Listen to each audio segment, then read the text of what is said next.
Shooting it raw? Yes. Shooting it raw. Well, most of them probably talking about the books because that was my, main interest in promoting them since the trilogy Yeah. is complete, and now this finished one is complete as well. Yeah.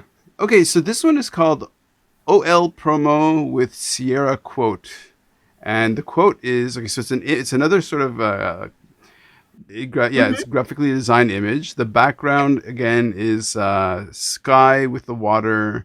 It's sort of a nice, not too shocking, not too dramatic sunset, but pretty. And at the top of the image is the quote: "A feel-good read that won't disappoint." Sierra Cartwright, USA Today best-selling author. And the cover, it looks like an ebook because it's like a cover on an iPad or whatever, and it says Yeah. Olympian Love Trilogy Book 3, Andrya Bailey. Yeah, that's the one of the ads for the third book when it came out. Okay, and in the ad, it's in the cover is this woman holding onto a man, and the font is all very soft and very nice. In the background, there's like a kind of, it looks like an ancient battery at the ocean with a few of the boats and everything. It looks very Mediterranean. It's actually Crete. Crete, okay. So as an author and somebody who writes and produces books, I know the process of putting books together. But what is it about romance? And in this case, you really anchored it in Greek mythology, and so share what's the fascination, what's the passion, what's the fuel, the energy and the drive that makes you put these together, especially in the sort of in the realm of romance. Well, see, I since I was very young, I just was crazy about Greece. I start, when I heard the stories about the mythology, the gods, the goddesses, all that, it was something that fascinated me a lot. I just was in love with Greece, history, mythology, everything. And when there's a place in the world that you think it's like totally unreachable because in your mind it's like a dream place and you think that you're Mm-hmm. never going to be able to go there because it's so far away and it's so expensive and so idyllic and paradisiacal that just it's kind of like a dream, not something that is attainable. Not to mention that there's going to be a pandemic for a few years. Well, yeah, but but this is like since you were a child, thinking about those things. Sure. Yeah, and when I was in college many years ago in Brazil, I always loved languages too, and history and all this stuff. So and languages. So I found a teacher to teach me modern Greek. Oh So I started wow.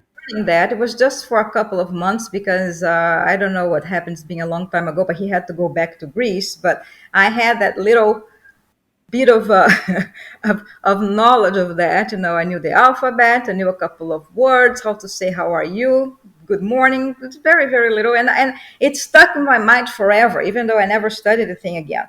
Yeah. Okay. When I start thinking about writing the romance, I like exotic places. I like the different cultures, and of course, like Greece being, my top one Mm-hmm. destination, kind of because of the history, mythology. It was like, honey, piece of cake. This has to do something Right. with Greece because this way, I have to write about something that I like, you know Mm-hmm. if I'm going to write a romance that's gonna be like in Greece or have a Greek character, and I'm gonna have to be thinking and researching about Greece, that's going to keep me interested as well. And then I'll be doing something that I enjoy. For sure. That's how the idea came. And then the male character in the romance is a Greek man, and then the female character is an American woman. So that's how Okay. it started.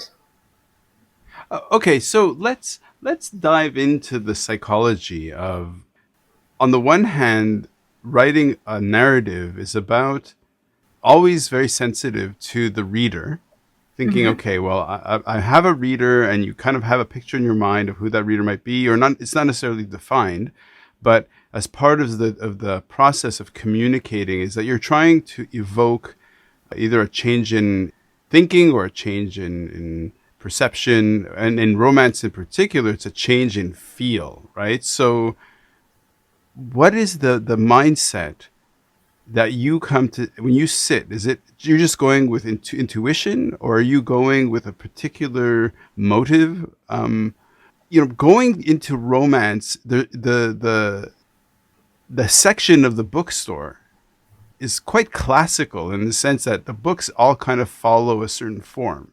So, Hmm. what happens in your mind as you're writing? I pretty much did free form in my own style because another quote that I'm going to tell you, but this time I know who said it was Anne Rice, one of my favorite writers. She said, "Write the book that you want to read." Right. And Yep.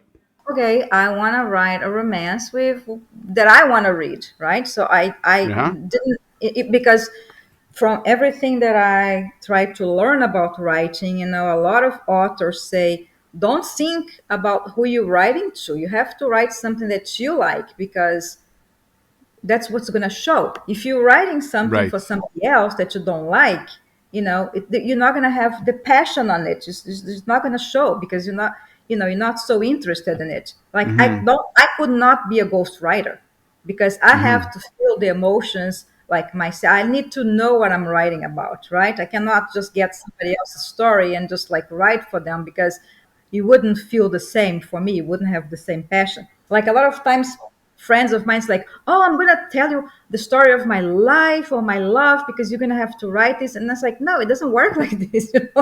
I just Mm-hmm. can't. I just can't write your story. It has to be my story. And in terms of my writing style, I'm a total pantser. I will not plan. I will start something and then I will have an idea, and from that idea, I'll keep going. Like this Yeah. trilogy, I changed it a lot of times, and a lot of times I came up with ideas that once I went to do research, gave me another idea, and I kept building on top of it. Yep. So that is the way that I do it. And this trilogy is written in first person on the female viewpoint, and I see that I have a lot of readers that's like, oh, we would like to see like his point of view too and all that. But maybe one day I will write a book just on his point of view. But right now, I think that it worked for what I envisioned. It's also fascinating to me that you're originally from Brazil. You got to how old were you when you arrived in the U.S.? In my 20s. Okay. And did you study in the U.S.? Because to write in a second language is to mediate your thinking through a very different. Like I don't know about you, but I'm a different person in the different languages that I speak. In English, I'm like one person. But when I speak French, I'm somebody else, and when I speak Hebrew, I have a different thought pattern. Uh-huh. So, what about you? Yeah, it's the same way. But I started learning English when I was a child. Of course, like when I moved here, it was a completely different thing because when I studied English in Brazil, it was in a British institute. So I had a little more of Mm-hmm. a different vocabulary for some things and Yep. a different accent.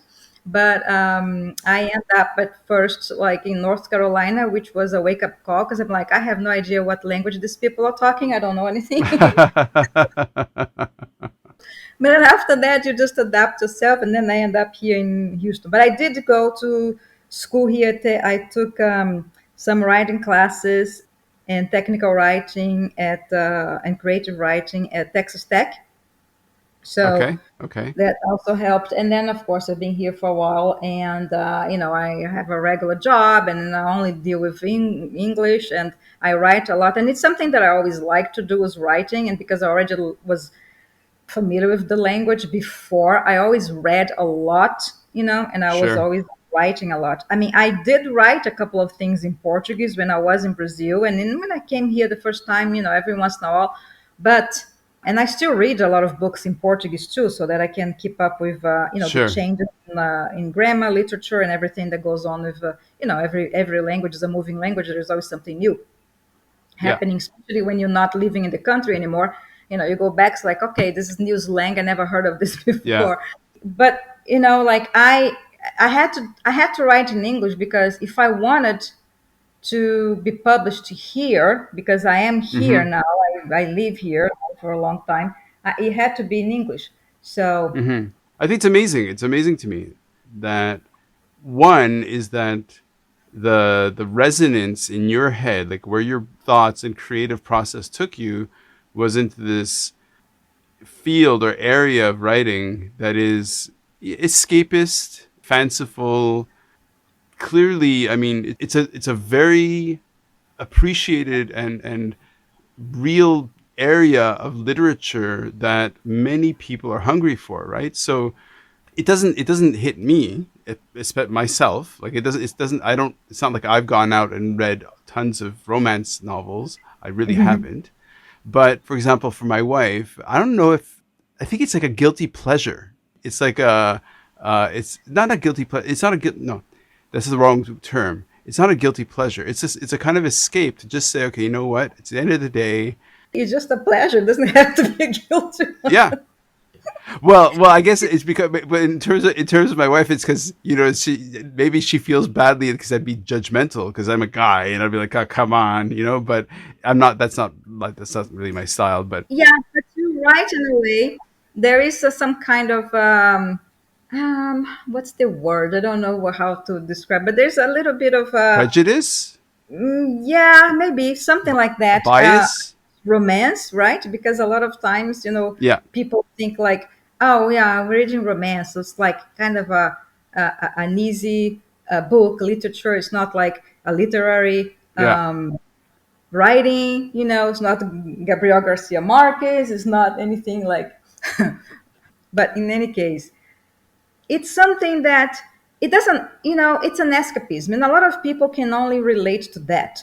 And at the core of the human emotion, it's love and passion, and hmm, everybody kind of, even if they say like, no, that's not what I want, and I never think about that, but at the bottom, the human relations, the human emotions, there's always love, and you always want this thing to go on forever and have a happy ending. It's kind of like the innate desire of everybody to to just like be with mm, someone that they really love and be together and have a happy ending. So, and you can see that from sales of genres, because the yeah, romance novels, I think the last statistic that I saw, it was a couple of years ago, was more than 60% of all the sales of books does have a huge audience, because if you want it huge, or not, it's something that people want. It's like that good feeling, that right? just like what Sierra wrote there in that Yeah, picture that you're showing, like a good feeling, because you're gonna have, and romance.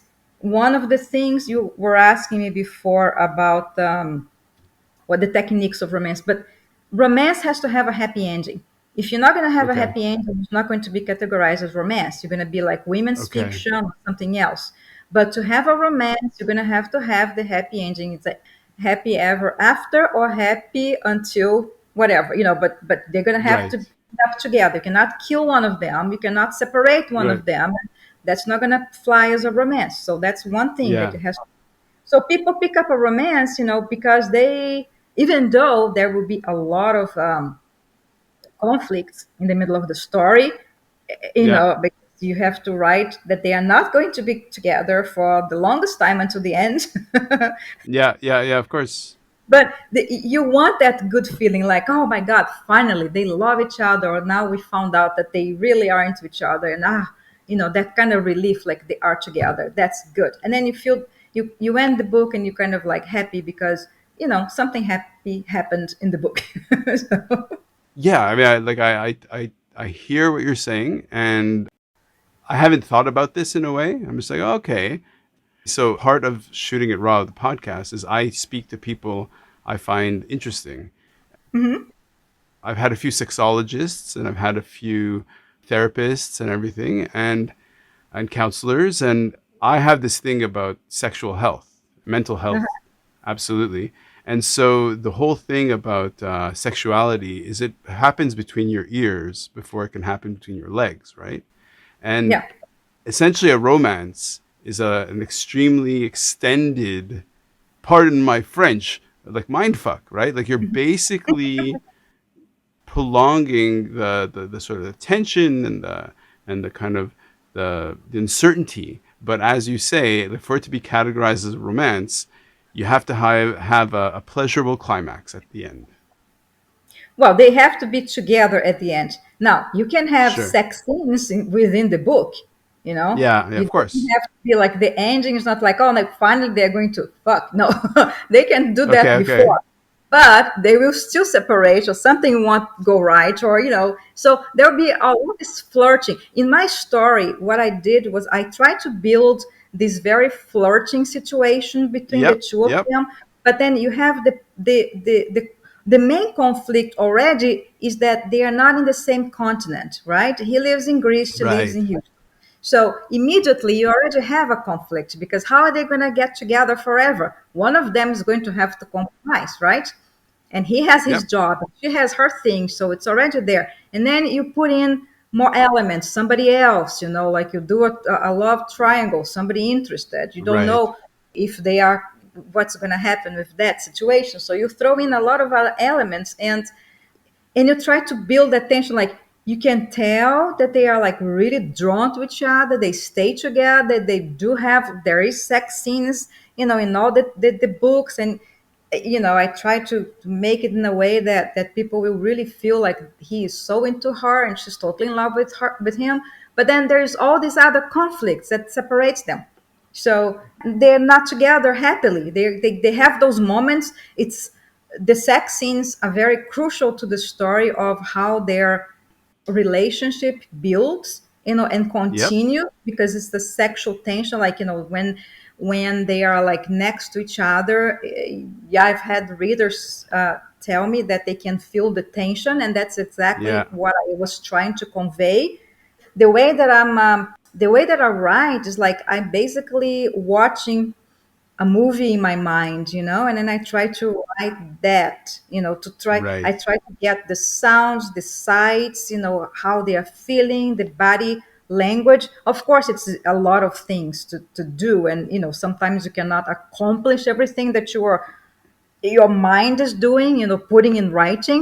But I Mm. try as much as I can to give the readers in most of the feelings, how they are so dying for each other, but they don't compromise for whatever reason.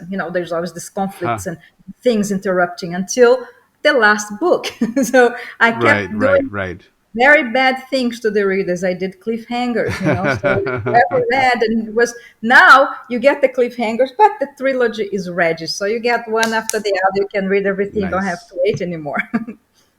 Okay, so let's move on to the next image. But before we do that, I want to give one little sort of compliment or note of praise, I guess. It's that, okay, so because this is audio and a conversation, and because I myself am really aware of language and like sensitive to that, like I have friends who are Italian, and I have friends who are Portuguese, and of course many people I know speak Cantonese and Hebrew and English and all and French and all that stuff. Okay, fine. But just in listening to the music of your voice, explaining, for example, the narrative direction and pace that you're trying to write, it's like the musicality of your thinking is coming through your voice, which is why I said before, like, yeah, Brazilian Portuguese to me is like the sexiest. It's very romantic in the sense that you're telling me the story, and it's supported by the sound and the pace and the stress of how you're putting the words together. And kind of feel that in English, yeah, I mean, I wonder. It's like to read your novel in German to me would probably seem a little bit. I can imagine that some things would get lost in translation. Yeah. Poor Germans. No, I don't have that yet. We have in Spanish and Greek, which, Nice. the truth, the Greek ones, the guy that I approached to see if I could, because the publishing in Greece is different, like they are not Yeah, into yeah. ebooks. So you have to have the actual book. You have to have the print book, and it has to be in the bookstores. So I had to Mm, find a Greek publisher, to do it. And I met this guy online, and he doesn't speak English. When he does English with me, it's Google Translator completely. But I'm learning Greek, right. so I can kind of understand a little bit. And then Amazing. I told him, I was like, well, I because he's a writer too, but he writes different. He writes mysteries, nothing romantic. And I told him, like, look, my books are romance. I don't know, like, if you have a market for these, and but my character is Greek, and I actually went to Greece to do some research, so I'm, Oh, biased nice. because Yeah. I'm passionate about Greece and all that. And he was like, oh no, I want to read it. So I sent it to I had it translated, and I sent it the translation to him because he didn't, he couldn't write in English. And he read it, and he was like awed. I mean, I'm not kidding. I was surprised because I thought they were gonna go like, nah, whatever. We're not, Yeah, yeah. we're not interested. And he was like, oh my God, this is so good. I can totally tell how Oh, your connection to Greece comes through. And oh, it's an honor for us to have somebody that likes Greece so much oh, like you. And so he was so like, it was so cute. And he like knew the publisher, and he said, I'm going to send your manuscript to this publisher, and I'm sure he's going to want to publish it. And the publisher read, over the weekend, and he called me back on Monday. The publisher speaks English, and he's like, I want to publish this in Greece. So awesome. let's work the contract. I said, okay, fine. That was my dream anyways, to have the book in Greek. So, How do I say I love it in Greek? Muaresi poli. Μου αρέσει πολύ. Okay. Now, Yeah. since I spoke Greek, and look, Mhm. it's already been almost 45 minutes, and so I want to give the amount of time to each image so that we can really dive in. Uh-huh. So can you just pick one? So I'll open up to two photos, and then can you pick the one that we'll talk about, and then there'll just be three photos instead of four photos in this episode. Is that okay? Yeah, sure. I don't know what I have anymore, so just I'll tell you what I have. Okay, so it's an image of the Olympian Love Trilogy coloring book, okay. or there's a picture, I guess it's of you in with red hair and a black cape. And for me, I think that image to me is really exciting.